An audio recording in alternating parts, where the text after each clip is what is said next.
back to my channel. I'm Lauren if you're new here, and welcome. How are you doing? I'm so excited for today's video because today we are going to be talking about one of my newest favorite television shows that has just comforted me in ways that I didn't know I needed this crazy quarantine, and that is Zoey's Extraordinary Playlist. It is on NBC and it's also streaming on Hulu, and the last episode of season 1 just aired this past Sunday. So we're gonna talk about it. Fair warning, this will most likely contain spoilers, but I'm not really gonna go into details about things that you don't already know is coming. So if you're like a few episodes in, you'll be fine. There are a few storylines that you already know. You already know. If you watch television, you just know. If this is your first time on my channel, hi, I'm Lauren. Make sure you are subscribed. I talk about pop culture, positive vibes, Taylor Swift, a whole mess of crap. So make sure you're subscribed and let's just hop into it. I wanna know what you guys thought. Did you have a favorite episode, a favorite character? Because I just have so many thoughts. There's bound to be some Zoey fans out there. So first, in case you have never seen the show, here's like a quick little log line for you. Basically, the entire show is about how the main character Zoey goes in for an MRI one day, and then because they live in San Francisco, an earthquake actually happens while she is inside of the MRI machine. That kind of gives her these magical powers that we learn more about as the season progresses, where essentially Zoey can hear people's inner thoughts and feelings and wants and desires, but it is translated through song and dance. So if you love Glee, you're gonna love this show. If you like Pitch Perfect, you're gonna love this show. Honestly, even if you don't like musicals, it's all popular, fun songs, and I just really enjoyed so many different aspects of it, so give it a chance. Zoey's Extraordinary Playlist has an incredible roster of talent. Jane Levy is the star. She plays Zoey. You might know her from Suburgatory. We also have Skylar Astin playing as Max. You will definitely know him from Pitch Perfect and from just being so damn good looking. And then we also have Alex Newell, who is this incredible Broadway star, raw talent. He plays the character Mo. Then we also have the very attractive John Clarence Stewart playing Simon. He's a little lesser known, which is very exciting because he kills it in this role. Like, whoa. We also have 80s heartthrob and Golden Globe winner Peter Gallagher as one of the stars of the show as Mitch.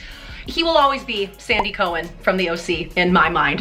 He's also graced the screen in American Beauty, While You Were Sleeping, so many things. And then speaking of iconic, we also have Mary Steenburgen playing Maggie. Mary has had such a long and talented career. You might know her from the mom in like almost every movie from my generation. She was in What's Eating Gilbert Grape, I Am Sam, and so many others. And we also, of course, have Lauren Graham, who plays Joan. Obviously, she played Lorelai on Gilmore Girls. So much talent in this TV show. So in terms of this show as a whole, in terms of my like thoughts, I really just enjoyed the journey from episode 1 to episode 12. Whether or not you watch episode 1 and you're like, this might be a little too cheesy for me, give it a chance. I personally find the shows that lean in to the cheesiness and the ones that are able to make fun of themselves, I feel like that is where really great television lives, is when they can just make fun of itself and lean into the fact that this is a TV show. Anything can happen. We can dance down the streets. We can have this random sidewalk goer just have this gorgeous operetta voice, and you gotta believe it. You know, as with any show, when there are little fantasy elements to it, there's always that little part that's like,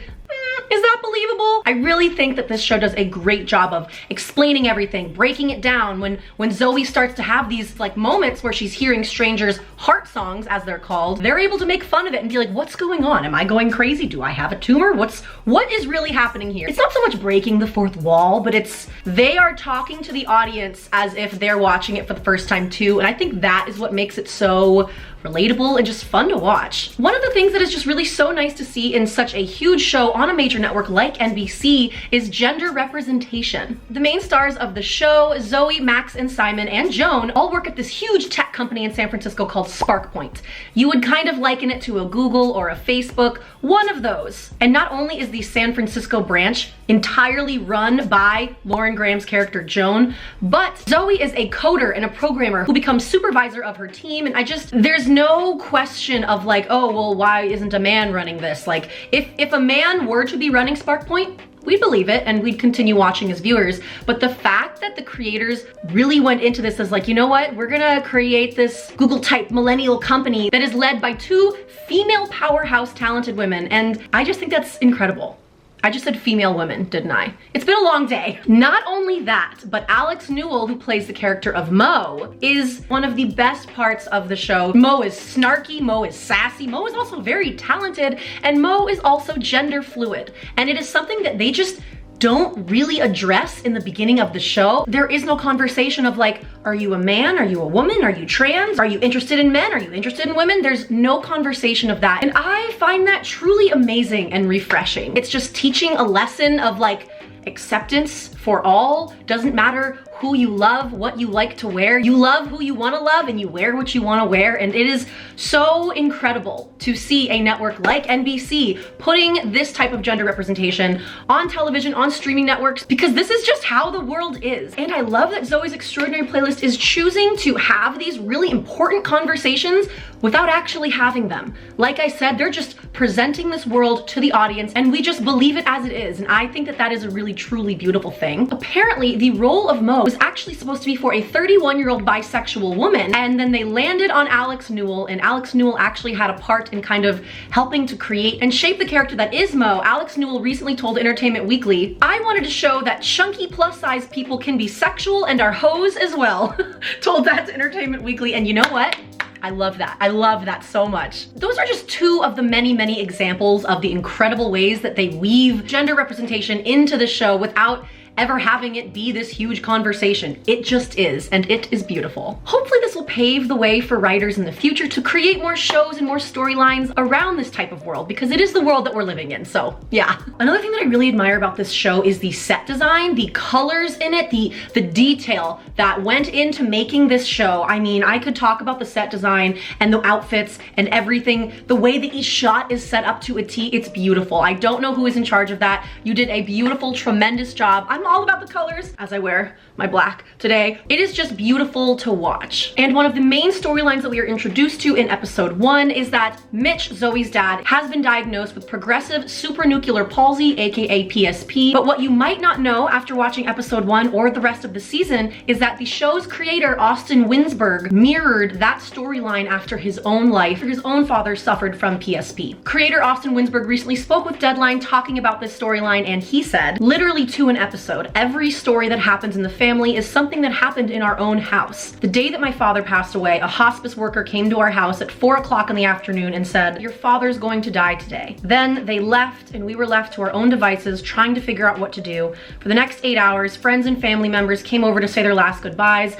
It was kind of this living vigil that we were doing in the house. Now, sometimes shows that are marketed as comedies aren't usually able to hit the mark when it comes to serious topics of heartbreaks, any type of sad or dramatic topic. Okay, Siri, calm down. I'm not sure I understand. Stop. Something that I really, really appreciate about this show is that even though it is marketed as a comedy and I have laughed my they actually really do talk about a lot of serious topics, heartbreak, death, dying, grief, and they do it very, very well, which is shocking. Even though we find out on episode 1 that her father has been diagnosed with this horrible disease, every single episode that we talk about it and it comes back into it and all of the small details that Zoey and her family have to go through in order to prepare for this and to just make his last few months memorable and incredible. It's very, very admirable, and I love the writing and how they do it. And I am not kidding when I say that I watched the pilot and cried twice, and it was only half wine induced, because I've also cried almost every other episode. The way that they're able to convey that emotion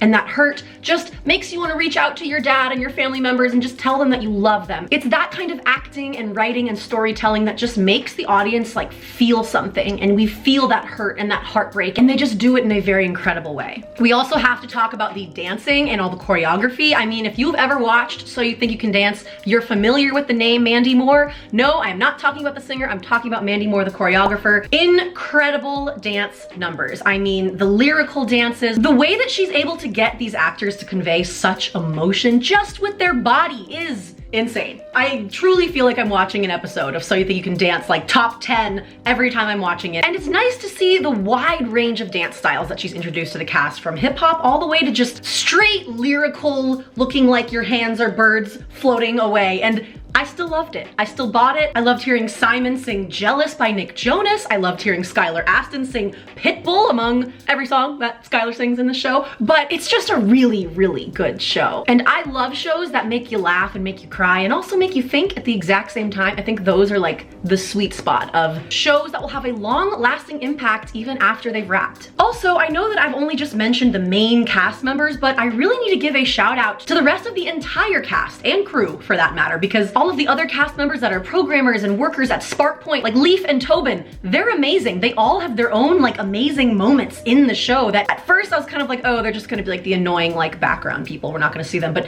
then they come into their own. And the character development in the show is something that I also really, really love. Because of course, when we meet the incredibly good looking and talented Simon, we learn that he's going through a really hard time dealing with grief over the passing of his father to suicide. I think one of the things that I really appreciate is how they handle and talk about grief. I've said appreciate like so many times in this video, and I don't even care, because I don't like when a show will make a main character just everything comes to them, they get the promotion, they get the guide, they make the right choices, they help out their friends. That's not real life.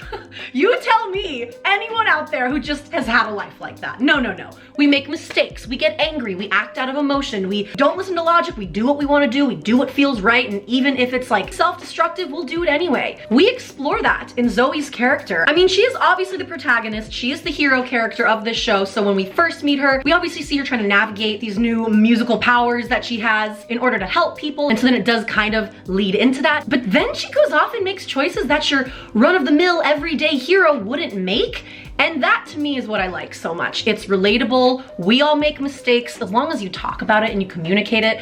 I mean, that scene where Zoey and Simon are finally alone, finally in Zoey's apartment making out after all of that building sexual tension, and she's like, I am just here looking for comfort, I don't care if it's a bad choice, and Simon's the one that's like, whoa, maybe we shouldn't do this. Like, it's nice and refreshing to see someone as put together, who's a supervisor of an entire programming team, make mistakes. That's relatable. No one is perfect, and I think that is just such an incredible message that anyone watching can take away from this, is that you can still be a badass boss at work, putting everyone in line, getting things done, and also make mistakes in your personal life. I mean, that's not the most relatable thing that I've ever heard. I don't know what is. Zoey's Extraordinary Playlist has all of the honest, raw emotions of a rom-com with a little bit of a cheesiness of a Broadway musical, but like I said, when you lean into the cheese, that's where gold happens, people. And then we have to talk about that 6-minute one shot in the season finale that I didn't even realize was one shot because I was so wrapped up in just the emotion and I was full on sobbing like a baby. But they did an entire movement scene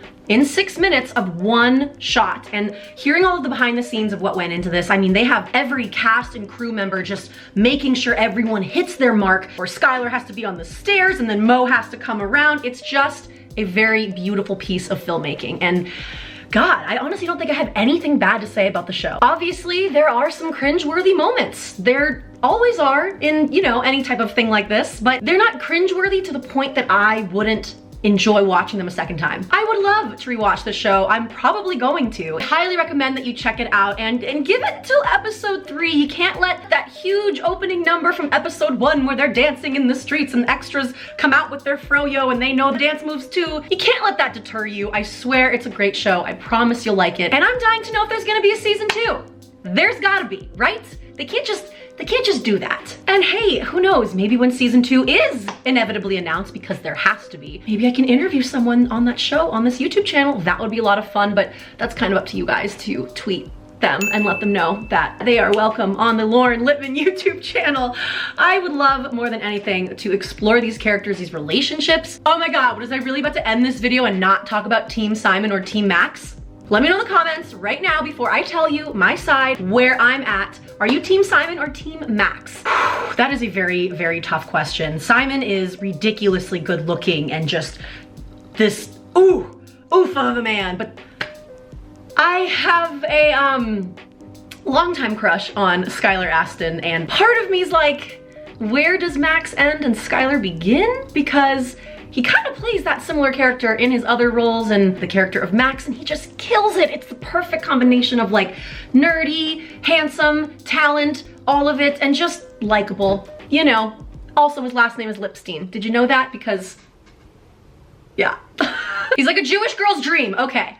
Moving on. It's very hard for me to blame Simon for being interested in Zoey and cheating on his fiance, because I'm just all too familiar with the emotions that grief can put you through, and you make weird choices and you're not yourself. So I don't blame Simon for his actions, but I think I'm Team Max.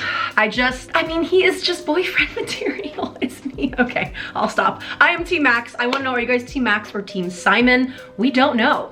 which she's gonna choose. So in conclusion, I love this show. You will too. If you're not even into musicals, give it a shot. Just try it. We're in quarantine. What are you really so busy doing that you can't watch a free show on Hulu? Right? Go check it out. I want to know what you guys think, and I want to know who your favorite characters are. Do you have a favorite episode? Do I have a favorite episode? I think I like the episode and then the musical number where Max is singing to Zoey and he just takes a dip into the Partridge Family and sings I Think I Love You in the middle of the Spark Point like main meeting floor. I loved it. I thought that was so freaking cute. I also love Jane Levy's little love song where she sang Jason Mraz's I'm Yours. Can you tell that I'm a hopeless romantic? Can you tell? Is that evidence? I don't know if it is or not, but yeah. They have to have a season 2. I've heard they will be announcing it in the next month or so, but fingers are crossed because I want to talk about this more on my channel. I thoroughly enjoyed this. All right, guys, I hope that you enjoyed my recap, discussion, review, whatever you want to call it, of Zoey's Extraordinary Playlist. If you did, please remember to leave it a like. Your likes really help me out, and make sure you subscribe to my YouTube channel with your notifications on and follow me on all of the things and all of the places, because I'm not only weird here on YouTube, I'm weird here on Instagram and on Twitter and on TikTok. I'm very weird on TikTok. Thank you so much for watching, and I will see you all in my next video. Bye. So very quickly, I'm gonna start with like a of shows that will have a long-lasting impact. That's not a word.